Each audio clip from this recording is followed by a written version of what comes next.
Hi hello, कसे आहेत सगळे? मस्त मजेत ना? आय होप तुम्ही सगळे मजेतच असणार. तर आज आपण करणार आहोत तांदूळशाची भाजी. तर आमच्या इकडे ना बाजारामध्ये खूप छान अशी भारी हिरवीगार अशी तांदूळशाची भाजी आली होती. म्हटलं चला घेऊन बघू. म्हणजे अगोदर खाल्लेलीच आहे, पण खूप दिवसातून दिसली होती बाजारामध्ये गेल्यानंतर, म्हणून म्हटलं येऊन करून पाहू. खूप दिवस झालं खाऊन पण, म्हणून ही भाजी आणली. आणि आणून पण आता 2 दिवस झालेले आहेत. आज मुहूर्त लागलेला आहे या भाजीला करायला.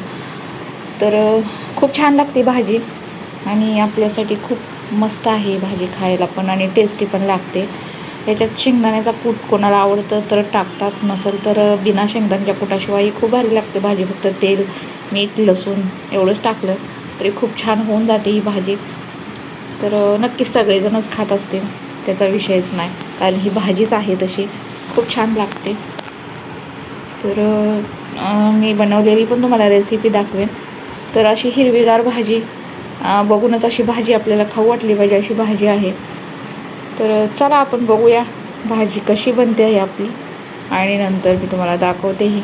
तर आता मी भाजी ना निवडून घेते पटपट पटपट, कारण की बरीच कामं पडलेली आहेत. हा पसारा तुम्हाला दिसतच असेल कसा पडलेला आहे हा पसारा घरामध्ये. हा पसारा आवरायचा आहे. माझं लहान बाळ झोपलेलं आहे, त्यामुळे एवढा सारा पसारा घरामध्ये दिसतो.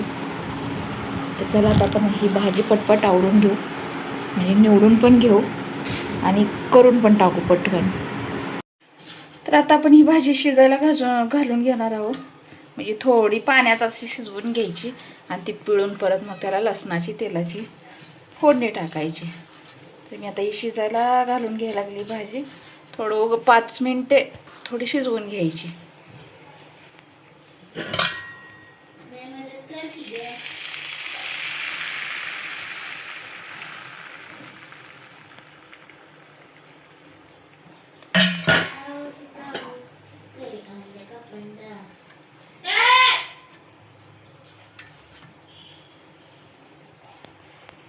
आणि याला तसं झाकून द्यायचं, जेणेकरून आपली भाजी 5 मिनिटात शिजेल.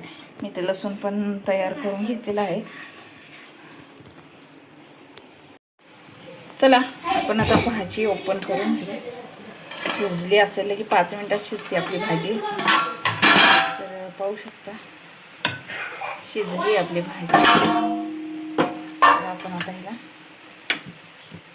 काढून घेऊ ताटात. माझ्या हातात मोबाईल असल्यामुळे मला इथे दाखवता येत नाही, परंतु आता ही भाजी ताटात घ्यायची आणि त्याच्यात गार पाणी ओतून पिळून घ्यायची. भाजी सुकी करायची, पिळून चांगलं पाणी पूर्ण काढायचं त्या भाजीतलं. चला घेऊ. तर बघा आपण अशा पद्धतीने ही भाजी पिळून घ्यायची आहे आणि त्याला अशी सुट्टी करून घ्यायची आहे. आणि ह्याला असं मीठ लावायचं, खालीच मीठ लावायचं, जेणेकरून भाजीला आपल्यास पूर्ण लागेल. म्हणजे तव्यात टाकली तर अशी भाजी जास्त हलवताना ना असं मीठ कुठं कुठं लागलं जात नाही. म्हणून आपण ह्याला खालीच मीठ लावून घेणार आहोत आणि लसूण तेलात टाकून त्याला परतून घेणार आहोत. बघा अशा पद्धतीने मीठ लावून घेतलंय मी. तर आता आपण ही भाजी तेलात टाकून घेऊ.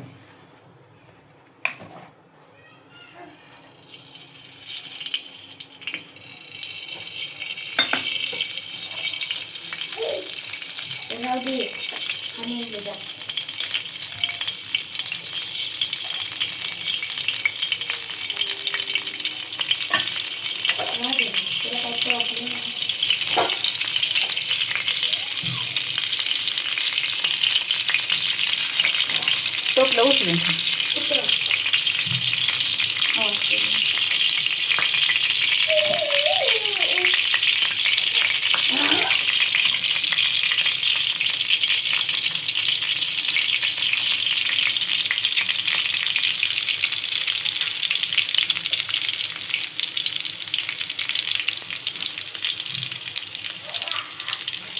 तर आपण आता ही भाजी आपण तेलात अशी परतून घेऊ.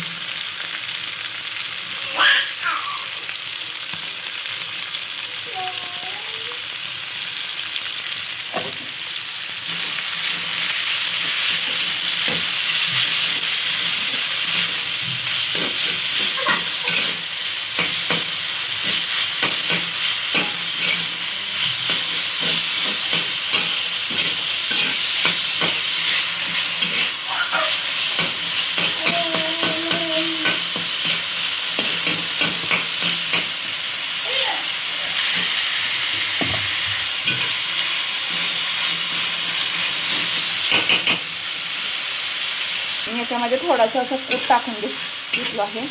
थोडासा उगं नॉर्मल टाकलेला आहे. कोणाला आवडत असेल तर टाका किंवा नका टाकू, तसं काही विषय नाही. तर आपली आता ही भाजी तयार आहे. तर नक्की सांगा कशी झालेली आहे भाजी. चला उद्या भेटू नवीन एखाद्या भाजीत. तोपर्यंत बाय, टेक केअर.